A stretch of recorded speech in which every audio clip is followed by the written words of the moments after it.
샬롬, 큐티 브런치 2주의 묵상입니다. 오늘 함께 묵상할 말씀은 사도행전 10장 1절에서 16절 말씀입니다.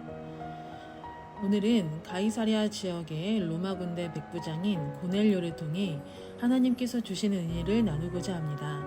2절에서 5절을 읽겠습니다. 그가 경건하여 온 집안과 더불어 하나님을 경외하며 백성을 많이 구제하고 하나님께 항상 기도하더니 하루는 제9시쯤 되어 환상 중에 밝히 보매 하나님의 사자가 들어와 이르되 고넬료야 하니 고넬료가 주목하여 보고 두려워 이르되 주여 무슨 일이니이까 천사가 이르되 내 기도와 구제가 하나님 앞에 상달되어 기억하신 바가 되었으니 내가 지금 사람들을 요빠에 보내어 베드로라 하는 시몬을 청하라. 아멘. 고넬료는 하나님을 경외하는 사람이었습니다. 그리고 그의 온 집안이 다 하나님을 경외하였습니다. 그리고 그의 하인들과 부하들 역시 경건한 사람들이었습니다. 한 사람이 하나님을 경외하는 것은 쉽지만 그 온 집안이 하나님을 경외한다는 것은 그 한 사람의 믿음과 삶이 한 방향일 때, 삶이 뒤따라주는 그런 신앙을 가지고 있을 때 조금이나마 영향을 미칠 수 있을 것입니다. 그럼에도 고넬료의 온 집안 식구들이 하나님을 경외하고 그의 부하들마저도 하나님을 경외한다는 것은 고넬료의 그 신앙의 영향력이 또 그 삶의 영향력이 그렇게 사람들로 하여금 그가 믿는 하나님을 경외하게 하였을 것입니다. 뿐만 아니라 그는 하나님을 경외하는 사람으로서 그 지역의 백성들을 두루 구제하고 늘 하나님 앞에 그들을 위해 기도하는 사람이었습니다. 오늘 본문에서는 고넬료의 그 구제와 기도가 하나님 앞에 기억된 제사가 되었다 말합니다. 고넬료는 하나님을 믿는 신앙이 구제와 기도, 즉 경건과 실천이 함께 어우러진 사람이었습니다. 그를 통해 사람들은 그가 믿는 하나님을 경험하였을 것이고 그로 말미암아 하나님을 알고 믿는 자들이 많아지게 되었던 것입니다. 고넬료의 모습을 통해서 나의 삶을 뒤돌아봅니다. 우리가 가족을 구원하고는 하나 나의 삶이 뒤따르지 않은 때가 많기에 나를 통해 하나님을 보여주는 것보다는 그저 울리는 꽹과리와 같이 허울뿐인 종교 생활을 보여주는 것과 같을 때가 많았음을 보게 됩니다. 오늘 고넬료의 모습을 통해서 나의 삶이 움직이는 신앙으로 변화될 수 있기를, 또한 그러한 성찰이 매일매일 나의 삶의 가운데 있어서 나의 삶을 통해서 조금이나마 하나님의 모습을 보여주고 또 나를 통하여서 하나님을 믿는 자들이 많아질 수 있게 되기를 소망합니다. 하나님께서는 고넬료에게 예수 그리스도의 복음을 듣게 하시기 위해 더 깊은 하나님의 그 나라의 일들을 깨닫게 하시기 위해서 베드로를 청하게 하십니다. 그런데 여기서 오히려 주목하게 되는 것은 고넬료를 통해 하나님께서는 오히려 베드로를 새롭게 깨우치게 하신다는 것입니다. 13절에서 16절을 읽겠습니다. 또 소리가 있으되 베드로야 일어나 잡아먹어라 하거늘 베드로가 이르되 주여 그럴 수 없나이다.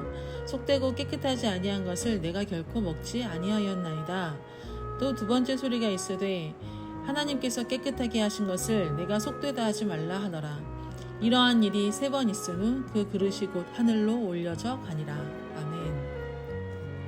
하나님께서 고넬료에게 베드로를 청하라 하셔서 그의 부하들을 베드로에게 보낼 그때에 베드로에게 하나님께서는 환상을 보여주셨습니다.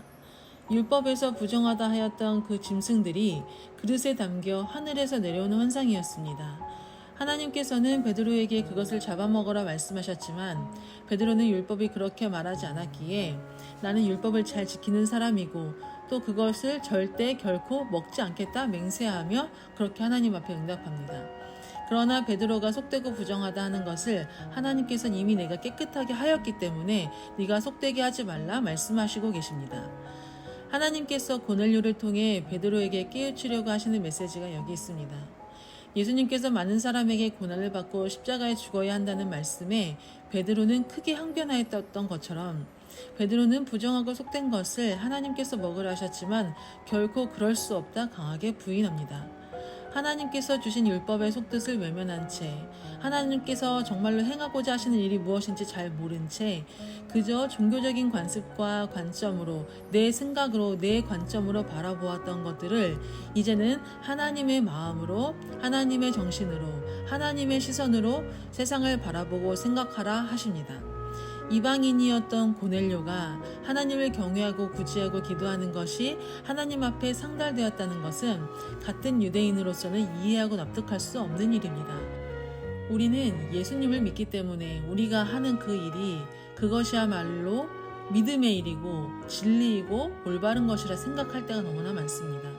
그러한 생각에 행동과 실천이 게다가 따라주지 않기 때문에 상식이 통하지 않는 종교이고 배타적인 기독교라고 말하는 그러한 소리들을 많이 듣게 됩니다. 그러나 이방인 고넬료와 같이 주변을 돌아보며 구제하고 그 일을 위해 기도하는 그 경건이 그들에게는 너무나 당연한 일이고 상식이 되는 일이었습니다. 우리는 우리가 가진 것만을 말하지만 세상에서 사람들은 그것이 상식으로 여겨지고 그것을 통해 오히려 기독교인들에게 도전이 되어 돌아올 때가 많습니다. 교회 밖의 사람들에게 복음을 전하며 구원을 말하지만 그 사람들을 통해 오히려 복음을 전하는 자들이 부끄러워질 때가 많은 것입니다. 우리의 변하지 않는 시선과 상식 없는 사고방식들이 오히려 하나님 앞에서 깨끗함을 받아야 하는 것은 아닌지 생각해 보게 됩니다. 오늘 하루 고넬료처럼 하나님 앞에서 겸손함으로 경외함으로 하나님 주시는 그 마음으로 삶이 따르는 신앙을 성찰하며 살아낼 수 있게 되기를 소망합니다. 또한 복음을 전하기 전에 내 믿음이 오히려 세상에서 상식으로 여겨지는 것들이 기독교와 믿음이라는 그 이유로 방해되어 그것으로 하여금 교만하게 복음을 막는 일은 없는지 생각하며 삶이 그렇게 변화되어 나아갈 수 있기를 소망합니다. 기도하겠습니다. 사랑하는 주님, 오늘 고넬료의 모습을 통해 하나님을 경외하며 진심으로 신앙인의 삶을 살아내는 것을 묵상합니다. 믿는 믿음이 있다 하면서 삶이 따라주지 않는 나의 모습과 태도로 얼마나 그것을 통해 하나님의 복음이 막혔는가 회개하고 돌아보게 됩니다. 이러한 시간들 속에서 하나님께서 주시는 회개의 은혜를 다시 한번 깊이 생각하게 하시고 내 편협하고 교만하였던 생각으로 세상에서 상식으로 통하는 하나님 나라의 일들이 막힌 적은 없는지 돌아보게 하시고 더 넓고 깊은 복음의 사람으로 변화되게 하여 주옵소서. 감사드리며 예수님의 이름으로 기도드립니다. 아멘.